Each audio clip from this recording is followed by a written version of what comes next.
नमस्कार, मैं हूं दीपक भंडारी और आप देख रहे हैं D4U न्यूज। चर्चा करेंगे दिन भर की बड़ी खबरों पर। हिडनबर्ग की रिपोर्ट आने के बाद संकट में आए अडानी ग्रुप और उसके प्रमुख गौतम अडानी को लेकर कांग्रेस इस समय सड़कों पर है। पार्टी ने इस मुद्दे पर सीधे प्रधानमंत्री नरेंद्र मोदी पर हमला बोला है। कांग्रेस ने सवाल किए हैं प्रधानमंत्री नरेंद्र मोदी से। रविवार को कांग्रेस की वरिष्ठ नेता और पूर्व अध्यक्ष सोनिया गांधी ने अपने एक लेख में प्रधानमंत्री के अमीर दोस्त का जिक्र किया। वहीं सोमवार यानी कि आज कांग्रेस ने घोषणा की है कि वह इस मामले में प्रधानमंत्री नरेंद्र मोदी से हर दिन 3 सवाल पूछेगी। कांग्रेस नेता जयराम रमेश ने एक ट्वीट में इस सीरीज का नाम भी दिया है, हम अडानी के हैं कौन। सोनिया गांधी ने क्या कहा आपको यह भी बताएंगे। सोनिया गांधी ने बजट 2 जो हाल ही में पेश हुआ है इस पर एक अंग्रेजी अखबार में आर्टिकल लिखा। इसमें कहा गया है कि प्रधानमंत्री नरेंद्र मोदी की नीतियां गरीब और मध्यम वर्ग के भारतीयों की कीमत पर अपने कुछ अमीर दोस्तों को फायदा पहुंचाने का आरोप उन्होंने लगाया है। सरकार LIC और SBI जैसे भरोसेमंद सार्वजनिक संस्थानों को अपने चुने हुए दोस्तों के स्वामित्व वाली ऐसी कंपनियों में निवेश करने के लिए मजबूर करती है जिनका प्रबंधन खराब है। विशेषज्ञ भी इस बात को लेकर सावधान हैं कि धन का एक बड़ा हिस्सा केवल सरकार के दोस्तों तक पहुंचता है। वहीं सोमवार को कांग्रेस के वरिष्ठ सांसद जयराम रमेश ने ट्वीट पर लिखा, हम अडानी के हैं कौन नाम की एक सीरीज शुरू करने के लिए मजबूर कर दिया है। हम आज से हर रोज प्रधानमंत्री से 3 सवाल करेंगे। जो पहले 3 सवाल पूछे गए हैं उनमें से पहला सवाल यह है, विनोद अडानी पर कई बड़ी धोखाधड़ी में शामिल होने के आरोप हैं। आपने अक्सर भ्रष्टाचार से लड़ने में अपनी ईमानदारी और नीयत के बारे में बात की है। देश को नोटबंदी की भारी कीमत भी चुकानी पड़ी। इस बारे में हमें अपनी जांच की गुणवत्ता और ईमानदारी के बारे में बताएं। आपने CBI, ED और DRI का दुरुपयोग किया है। अडानी ग्रुप के खिलाफ इतने सालों से लग रहे गंभीर आरोपों की जांच के लिए क्या कार्रवाई की गई है। यह कैसे संभव है कि अडानी ग्रुप इतने लंबे समय तक गंभीर जांच से बचता रहा। ये तीनों सवाल पूछे गए हैं। अब सरकार कर क्या रही है, क्या कह रही है, यह भी आपको बताएंगे। वित्त मंत्री निर्मला सीतारमण ने एक चैनल को दिए इंटरव्यू में इस मुद्दे से जुड़े कुछ सवालों के जवाब दिए। उन्होंने आरोप लगाया कि विपक्ष की सरकारों ने खुद पोर्ट और अन्य प्रोजेक्ट के लिए एक ही ग्रुप को जमीन सौंपी। अडानी ग्रुप को फेवर करने की बात पर निर्मला सीतारमण बोली कि मोदी सरकार के सारे प्रोजेक्ट ओपन टेंडर प्रक्रिया के जरिए गुजरते हैं। उन्होंने विपक्ष पर संसद में हंगामा करने और जरूरी मुद्दों पर चर्चा से ध्यान भटकाने का आरोप भी लगाया है और कहा है कि नियामकों को समय पर कार्रवाई करनी चाहिए और बाजारों को स्थिर रखने के लिए काम करना चाहिए। निर्मला सीतारमण ने यह भी कहा कि वो पहले कह चुकी हैं कि इससे देश की अर्थव्यवस्था पर कोई असर नहीं होगा। अडानी पर सरकार और विपक्ष के बीच बयानबाजी अभी और चलेगी, यह भी सच है क्योंकि विपक्षी सांसद 6 फरवरी को सुबह से ही संसद भवन में अडानी मुद्दे पर विरोध प्रदर्शन करने लगे थे। हिडनबर्ग की रिपोर्ट को लेकर संसद में दोनों सदनों में सोमवार को भी जमकर हंगामा हुआ। एक तरफ विपक्ष इस पर चर्चा कराने की मांग पर अड़ रहा, वहीं दूसरी ओर कांग्रेस पार्टी ने देश भर में LIC और SBI के दफ्तरों के बाहर अडानी ग्रुप के वित्तीय लेन देन की जांच संसदीय पैनल यानी कि JPC या सुप्रीम कोर्ट की कमेटी से करवाने की मांग को लेकर प्रदर्शन किया। इसी हंगामे के बीच दोनों सदनों की कार्रवाई सोमवार को अगले दिन यानी कि मंगलवार सुबह 11 बजे तक के लिए स्थगित कर दी गई है। कांग्रेस सांसद राहुल गांधी ने कहा, सरकार अडानी पर संसद में बहस नहीं चाहती है, सरकार डरी हुई है। मोदी जी पूरी कोशिश करेंगे कि अडानी पर संसद में बहस ना हो। मैं 2-3 साल से यह मुद्दा उठा रहा हूं कि अडानी के पीछे कौन सी शक्ति है, यह सामने आना चाहिए। उधर सुप्रीम कोर्ट ने नई याचिका दाखिल कर रिटायर्ड जज की अगुवाई में अडानी ग्रुप पर हिडनबर्ग की रिपोर्ट की जांच कराने की मांग की गई है। काफी सालों से मैं बोल रहा हूं सरकार के बारे में कि हम दो हमारे दो। सरकार नहीं चाहती और सरकार डरी हुई है कि पार्लियामेंट में अदानी जी के बारे में डिस्कशन हो जाए, मगर सरकार को डिस्कशन अलाउ करना चाहिए। आप देखना, पूरी कोशिश होगी, और ये सरकार नहीं, मोदी जी पूरी कोशिश करेंगे कि पार्लियामेंट में अदानी जी का डिस्कशन ना हो जाए। उसका कारण है, कारण आप जानते हैं, तो पूरी कोशिश होगी कि अदानी जी पे डिस्कशन ना हो। मैं अब 2-3 साल से ये मुद्दा उठा रहा हूं और मैं चाहता हूं कि इस पे डिस्कशन हो और दूध का दूध, पानी का पानी हो जाए। जो लाखों करोड़ रुपए का भ्रष्टाचार हुआ है, जो हिंदुस्तान का इंफ्रास्ट्रक्चर कैप्चर किया गया है, उसके बारे में डिस्कशन हो, और अदानी जी के पीछे कौन सी शक्ति है वो भी देश को पता लग जाए। यदि हम यूं कहें कि हिडनबर्ग की एक रिपोर्ट ने अडानी की दुनिया में भूचाल मचा दिया है, तो कुछ गलत नहीं होगा। विश्व के दूसरे सबसे अमीर व्यक्ति बन चुके अडानी अब देश में अबानी से भी पीछे हो गए हैं। कोई ऐसा क्षेत्र नहीं बचा था जहां अडानी ने कमाई ना की हो। मानो जहां अडानी अपना पैर रख देते थे, वहां सबके सब जो दूसरे लोग होते थे वे खुद ही किनारा कर जाते थे। अब ऐसे कौन से दस्तावेज हैं, यदि वे सार्वजनिक हुए तो देश की राजनीति में भी भूचाल आ जाएगा। विश्व के कई बैंकों ने मना कर दिया है कि अब अडानी के बॉन्ड नहीं लेंगे। इन बॉन्ड्स में अडानी की कंपनियों को लोन अब नहीं दिया जाएगा, जबकि पहले इन्हीं के सहारे अडानी की कंपनियों को ढेर सारा लोन मिलता रहा है। अडानी का नाम आते ही आखिरकार सब चुप क्यों हो जाते हैं, यह भी सबसे बड़ा सवाल है। अब सबसे बड़ा सवाल उन शेयर धारकों के लिए भी है जिनके पास अडानी ग्रुप के शेयर हैं। अगर रिपोर्ट की माने तो 46 लाख के करीब ऐसे शेयर होल्डर हैं जिनके पास अडानी के शेयर हैं। अब कांग्रेस भी 2024 के लोकसभा चुनावों के लिए आर पार की लड़ाई लड़ना चाह रही है। तमाम विपक्ष एकजुट हो गया है। किस तरह जेपीसी की मांग की जा रही है और लगातार प्रधानमंत्री को निशाने पर लिया जा रहा है। कौन नहीं जानता कि 2004 में अडानी की स्थिति क्या थी और प्रधानमंत्री नरेंद्र मोदी के प्रधानमंत्री बनने के बाद आज अडानी कहां पहुंच चले हैं। अब सरकार अडानी ग्रुप्स को बचाने की कोशिश कर रही है, यह सवाल भी सत्ता के गलियारों से निकलकर बाहर आने लगा है। एक दिन पहले अमृतसर में एक वीडियो वायरल हुई थी जिसमें एक व्यक्ति भरे बाजार में अपने हाथ में पिस्तौल लेकर लोगों को आगे पीछे होने के लिए कह रहा है।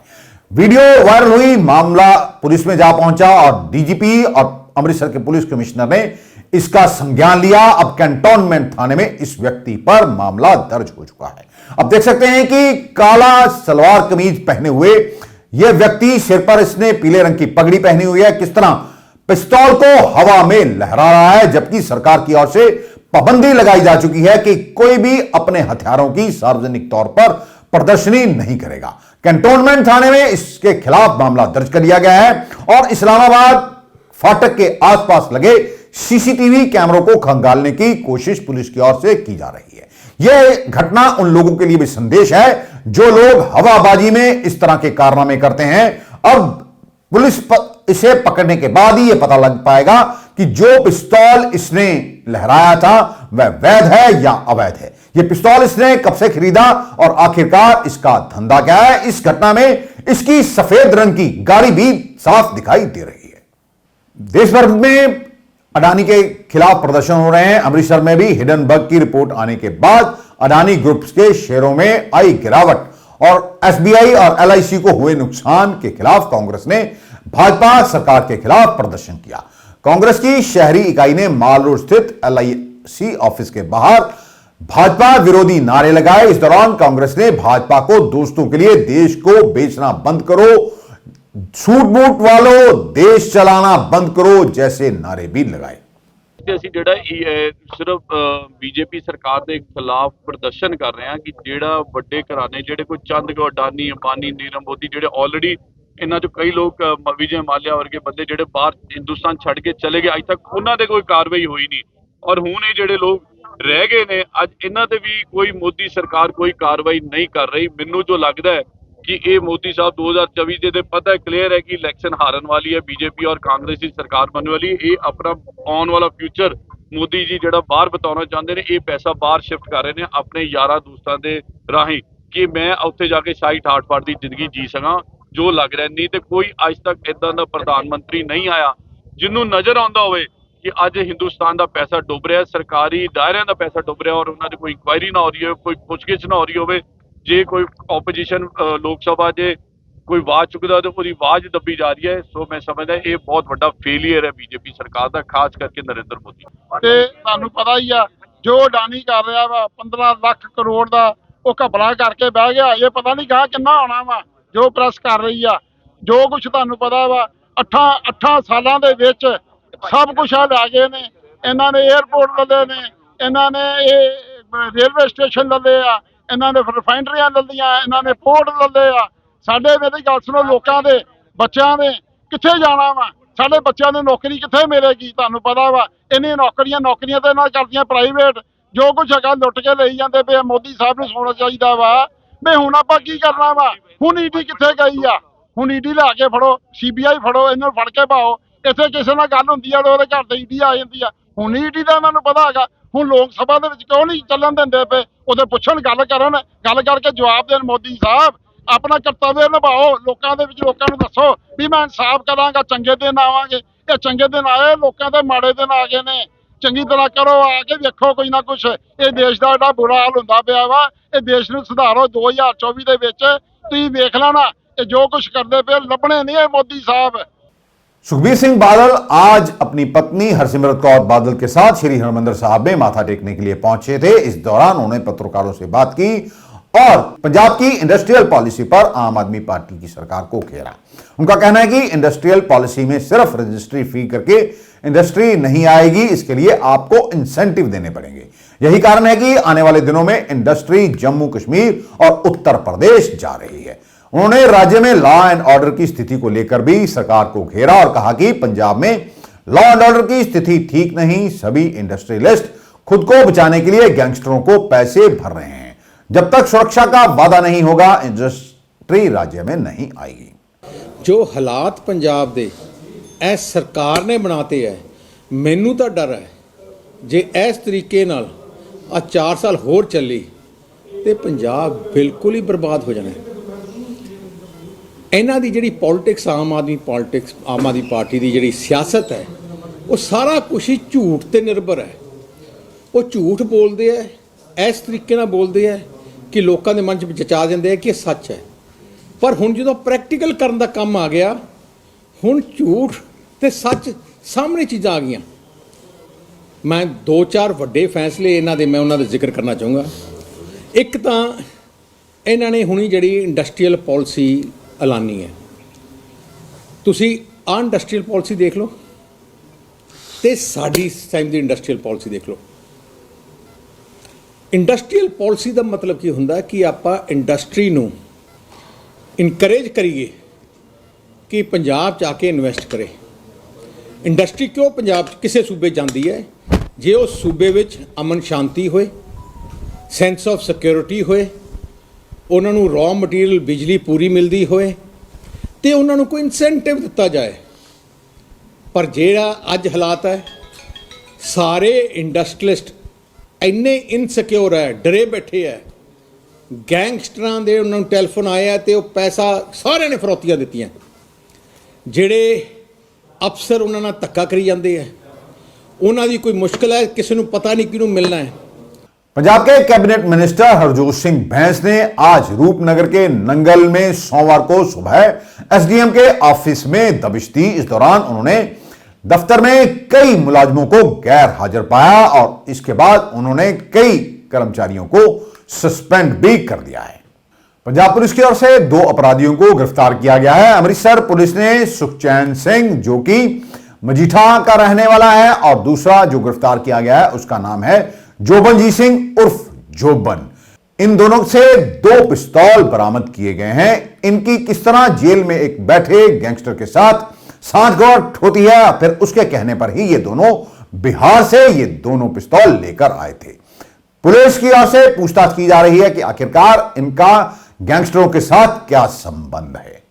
एक मुकदमा 30/23 डेटेड 18/1/23 4252 ए ਪ੍ਰਿਜ਼ਨ ਐਕਟ ਥਾਣਾ ਸਲਾਮਾਬਾਦ ਵਿਖੇ ਦਰਜ ਹੋਇਆ ਸੀ, ਜਿਸ ਵਿੱਚ ਜੇਲ੍ਹ ਵਿੱਚ ਇੱਕ ਸਜ਼ਾ ਕੱਟ ਰਿਹਾ ਮੁਕੇਸ਼ ਕੁਮਾਰ ਪਾਸੋਂ ਇੱਕ ਮੋਬਾਈਲ ਫੋਨ ਬਰਾਮਦ ਹੋਇਆ ਸੀ, ਜਿਸ ਨੇ ਆਪਣੀ ਦੌਰਾਨੇ ਪੁੱਛਗਿੱਛ ਮੰਨਿਆ ਕਿ ਇਹ ਜਿਹੜਾ ਮੋਬਾਈਲ ਫੋਨ ਆ ਉਸ ਨੂੰ ਸੁਖਚੈਨ ਸਿੰਘ ਵਾਸੀ ਮਜੀਠਾ ਨੇ ਫੈਂਕੇ ਰਾਹੀਂ ਪਹੁੰਚਾਇਆ ਸੀ। ਉਸ ਤੋਂ ਬਾਅਦ ਸੀਨੀਅਰ ਅਫਸਰਾਂ ਦੇ ਹੁਕਮ ਨਾਲ ਇਹ ਜਿਹੜੀ ਮਿਸਲ ਹੈ ਸਾਡੇ ਇੰਚਾਰਜ ਸਾਹਿਬ ਨੂੰ ਮਾਰਕ ਹੋਈ। ਇੰਚਾਰਜ ਸਾਹਿਬ ਨੇ ਮੇਰੀ ਡਿਊਟੀ ਲਗਾ ਦਿੱਤੀ। ਮੈਂ ਸਮੇਤ ਪੁਲਿਸ ਪਾਰਟੀ ਦੌਰਾਨੇ ਗਸ਼ਤ ਸੁਖਚੈਨ ਸਿੰਘ son of ਬ੍ਰਹਮ ਸਿੰਘ ਵਾਸੀ ਮਜੀਠਾ ਨੂੰ ਗ੍ਰਿਫਤਾਰ ਕੀਤਾ। ਮਜੀਦ ਪੁੱਛਗਿੱਛ ਉਸਨੇ ਇਹ ਮੰਨਿਆ ਕਿ ਮੈਂ ਤੇ ਮੇਰਾ ਇੱਕ ਸਾਥੀ ਜੋਬਨਜੀਤ ਸਿੰਘ ਵਾਸੀ ਦਾਦੂਪੁਰ ਦੋਨੇ ਜਣੇ ਮੁਕੇਸ਼ ਕੁਮਾਰ ਦੇ ਕਹਿਣ ਤੇ ਬਿਹਾਰ ਤੋਂ 3 ਨਜਾਇਜ਼ ਪਿਸਟਲ 32 ਬੋਰ ਸਮੇਤ ਮੈਗਜ਼ੀਨ ਲੈ ਕੇ ਆਏ ਹਾਂ, ਜਿਨ੍ਹਾਂ ਵਿੱਚੋਂ 2 ਪਿਸਟਲ 32 ਬੋਰ ਮੈਂ ਆਪਣੇ ਘਰ ਲੁਕਾ ਛੁਪਾ ਕੇ ਰੱਖੇ ਹਨ, ਜੋ ਮੈਂ ਆਪ ਜੀ ਦੇ ਨਾਲ ਜਾ ਕੇ ਬਰਾਮਦ ਕਰਵਾ ਸਕਦਾ ਹਾਂ, ਤੇ ਇੱਕ ਪਿਸਟਲ 32 ਬੋਰ ਜੋਬਨਜੀਤ ਆਪਣੇ ਨਾਲ ਲੈ ਗਿਆ ਸੀ। ਜੋ ਇਸ ਤੋਂ ਬਾਅਦ ਸੁਖਚੈਨ ਸਿੰਘ ਨੇ ਆਪਣੇ ਘਰੋਂ ਸਾਨੂੰ 2 ਪਿਸਟਲ 32 ਬੋਰ ਸਮੇਤ ਮੈਗਜ਼ੀਨ ਬਰਾਮਦ ਕਰਾਏ। ਉਸ ਤੋਂ ਬਾਅਦ ਦਾਦੂਪੁਰ ਨੂੰ ਜਾ ਰਹੇ ਸੀ ਜੋਬਨਜੀਤ ਨੂੰ ਗ੍ਰਿਫਤਾਰ ਕਰਨ ਵਾਸਤੇ। ਉਸ ਪਿੰਡ ਤੋਂ ਥੋੜੀ ਪਿਛਾਂ ਹੀ ਸਾਨੂੰ ਉਹ ਮਿਲ ਗਿਆ, ਜਿਸ ਪਾਸੋਂ ਇੱਕ ਪਿਸਟਲ 32 ਬੋਰ 2 ਜਿੰਦਾ ਰਾਉਂਡ 32 ਬੋਰ ਬਰਾਮਦ, ਉਹਨਾਂ ਨੂੰ ਗ੍ਰਿਫਤਾਰ ਕਰਕੇ ਅੱਜ ਅਦਾਲਤ ਵਿੱਚ ਪੇਸ਼ ਕੀਤਾ ਗਿਆ। ਸਰ ਕਿੰਨੇ ਦਿਨ ਦਾ ਰਿਮਾਂਡ? 2 ਦਿਨ ਦਾ ਰਿਮਾਂਡ ਮਿਲਿਆ ਜੀ। ਸਰ ਕੋਈ ਪਹਿਲੇ ਪਰਚੇ ਦਰਜ ਹੈ? ਇਹਨਾਂ ਦੇ 25 ਪਰਚੇ ਦਰਜ ਹੈ ਜੀ, 25 ਜਿੰਦਾ ਨਾੜ ਦੇ ਤੇ 326 ਦੇ। ਸਰ ਇਹਨਾਂ ਨੂੰ ਵਾਰਦਾਤ ਕਰਨੀ ਸੀ ਜਾਂ ਕੀ ਮਤਲਬ? ਤੇ ਦੇਖੋ ਜੀ, ਰਿਮਾਂਡ ਤੇ ਨੇ, ਹੁਣ ਪੁੱਛਗਿੱਛ ਕਰਾਂਗੇ ਬਰੀਕੀ ਤੱਕ, ਤੇ ਉਸ ਤੋਂ ਬਾਅਦ ਫਿਰ ਤੁਹਾਨੂੰ ਦੱਸਾਂਗੇ ਕਿ ਅੱਗੋਂ ਕੀ ਇਹਨਾਂ ਦਾ ਕੀ ਪ੍ਰਪੋਜ਼ਲ ਸੀ। सुप्रीम कोर्ट में 5 नए जजों की नियुक्ति हो गई है। Chief justice of India DY Chandrachud ने सोमवार को सुबह 5 जजों को सुप्रीम कोर्ट के न्यायाधीश के रूप में शपथ दिलाई। सुप्रीम कोर्ट के नए जज के रूप में शपथ लेने वाले 3 chief justice Pankaj Mittal, justice Sanjay Karol, justice PV Sanjay Kumar हैं। इसके अलावा 2 जस्टिस एहसानुद्दीन और अमानुल्लाह, जस्टिस मनोज मिश्रा का भी नाम शामिल है। 5 जजों की शपथ ग्रहण के साथ ही सुप्रीम कोर्ट में अब जजों की संख्या 32 हो गई है। वहीं दिल्ली में मेयर चुनाव तीसरी बार टल गया है। MCD की अध्यक्षता कर रहे सत्य शर्मा ने सोमवार को कहा, उपराज्यपाल ने जिन 10 सदस्यों को नॉमिनेट किया है वो वोट डाल सकेंगे। 10 नॉमिनेटेड मेंबर्स को वोट की मंजूरी मिलने के बाद भाजपा और आम आदमी पार्टी के सदस्यों ने हंगामा शुरू कर दिया। इसके साथ ही MCD सदन की कार्रवाई स्थगित कर दी गई। इससे पहले 6 और 24 जनवरी को भी चुनाव नहीं हो पाए थे। भाजपा ने LG VK सक्सेना से सत्र फिर से बुलाने के लिए 10 फरवरी की तारीख की सिफारिश की थी, जबकि आम आदमी पार्टी ने 3, 4 और 6 फरवरी का सुझाव दिया था। LG ने आम आदमी पार्टी का सुझाव मानते हुए सदन के सत्र के लिए 6 फरवरी की तारीख तय की थी। मिडिल ईस्ट के 4 देश तुर्की, सीरिया, लेबनान और इजराइल, यहां आज भूचाल आया और भूकंप से ये चारों देश हिल गए हैं। सबसे ज्यादा तबाही एपिसेंटर तुर्की और उसके नजदीक सीरिया के इलाकों में देखी जा रही है। तुर्की के राष्ट्रपति रिसेप तायब ने यह जानकारी दी कि देश में अभी तक 912 लोगों की जान जा चुकी है। 5385 लोगों के घायल होने की खबर है। सीरिया में 560 लोग मारे गए और 639 जख्मी हैं। दोनों देशों में मरने वालों की कुल संख्या 1400 से अधिक हो गई है। आज के लिए बस इतना ही। कल आपके समक्ष फिर हाजिर होंगे। तब तक के लिए नमस्कार।